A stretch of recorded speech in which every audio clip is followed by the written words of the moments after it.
قاضی فائز عیسیٰ پاکستان کی 75 سالہ عدالتی تاریخ کا ایک ایسا سیاہ ترین کردار ہیں جن کی ماضی میں کوئی مثال نہیں ملتی۔ انہوں نے جسٹس منیر کی لیگیسی کو بھی اپنے غیر آئینی فیصلوں سے بہت پیچھے چھوڑ دیا۔ بطور چیف جسٹس ان کے غیر آئینی اقدامات، چیف جسٹس عمر عطا بندیال نے پنجاب میں وقت مقررہ پر آئین کے مطابق الیکشن کرانے کا حکم دیا تھا اور اس کے بعد وہ ریٹائر ہو گئے۔ عمر عطا بندیال کے الیکشن کے فیصلے پر کوئی ایکشن تو دور، توہین عدالت کا نوٹس لینے کا ارادہ تک نہ ظاہر کیا۔ نگران حکومتیں 1 سال تک غیر آئینی طور پر چلتی رہیں اور قاضی چپ رہ کر سہولت کاری کرتا رہا۔ نواز شریف اور جہانگیر ترین جو کہ تاحیات نااہل ہو چکے تھے، ان کو سہولت پہنچانے کے لیے اس نے از خود نوٹس لے کر اس پر کیس سنا اور جلد از جلد تاحیات نااہلی کو ختم کیا تاکہ یہ دونوں الیکشن لڑ سکے۔ قاضی کا سب سے بدترین فیصلہ 13 جنوری کا تھا، جس نے قوم کے 80% لوگوں کی نمائندہ پارٹی کو الیکشن سے صرف 25 دن پہلے اس کے انتخابی نشان سے محروم کر کے اس کی بطور پارٹی حیثیت ہی چھین لی۔ 13 جنوری کے فیصلے نے صرف پی ٹی آئی اور عوام کو ہی مشکل میں نہیں ڈالا،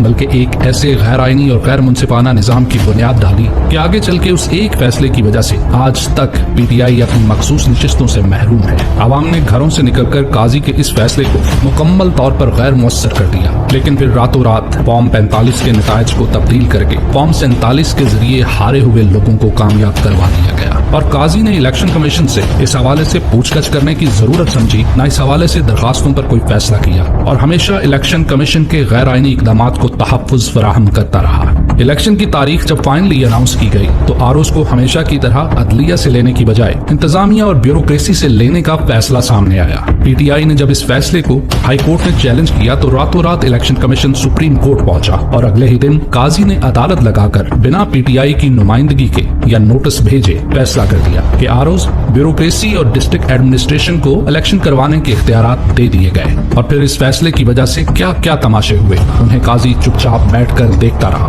کاغذات نامزدگی کے وقت پی ٹی آئی کے امیدواروں کو آرو کے دفاتر سے اغوا کیا جاتا رہا، انہیں یرغمال بنایا گیا، خواتین امیدواروں کے کاغذات چھینے گئے اور پھر انہیں مسترد کرنے کا سلسلہ مسلسل جاری رہا۔ باقر نجفی نے لاہور ہائی کورٹ میں آروز ڈسٹرکٹ ایڈمنسٹریشن سے لینے کے خلاف حکم امتناعی دیا، جسے قاضی نے ایک رات میں اڑا دیا۔ صرف اس کی وجہ سے اس نے باقر نجفی کو chief justice Lahore high court بھی بننے نہیں دیا اور جونیئر خاتون جج کو چیف بنا دیا، جبکہ اس سے پہلے یہ سینئر کو چیف جسٹس بنانے کے حق میں لکھتا آ رہا تھا۔ اس کے بعد جب الیکشن ہو گیا تو جب بھی ٹرائیبیونل دھاندلی یا ریکاؤنٹنگ روکنے کے فیصلے کرنے لگتے یا اس کو مؤخر کرنے کی سہولت کاری کر کے کیس کو ڈیلے کرتے رہے۔ اس کے ساتھ چند حلقے جن پر فارم 47 کے مطابق بھی تحریک انصاف کا حمایت یافتہ آزاد امیدوار جیتا، اس کے خلاف نون لیگ کے امیدوار کی درخواست کو منظور کر کے اس کے حق میں فیصلہ دیا گیا، اور دوسری جانب الیکشن کمیشن کو ڈبل سٹیمپ کی سہولت کاری دے کر اس کے ووٹ مسترد کر کے اسے ہرا دیا گیا۔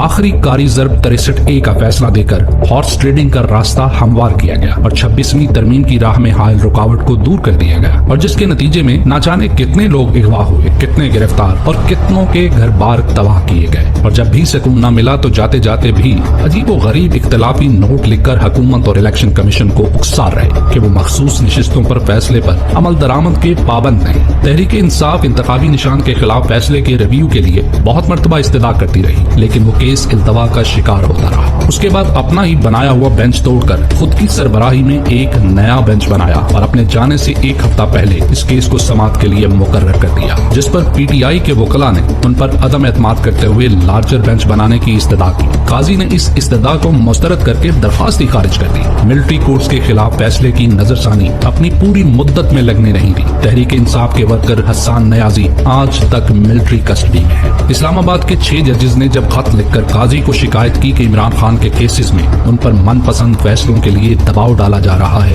اور ججز نے جب اپنے اوپر کیے جانے والے غلط سلوک، رشتہ داروں اور ججز کے اغوا، خفیہ کیمرے گھروں میں لگانے اور ہراساں کرنے کی شکایت کی، تو قاضی نے اس خط کے حوالے سے ایک بھی کارروائی کی نہ ہی کرنے کا اندیا دیا، اور آج تک وہ خط کسی ایکشن کا منتظر ہے۔ آزادی اظہار رائے کا پرچار۔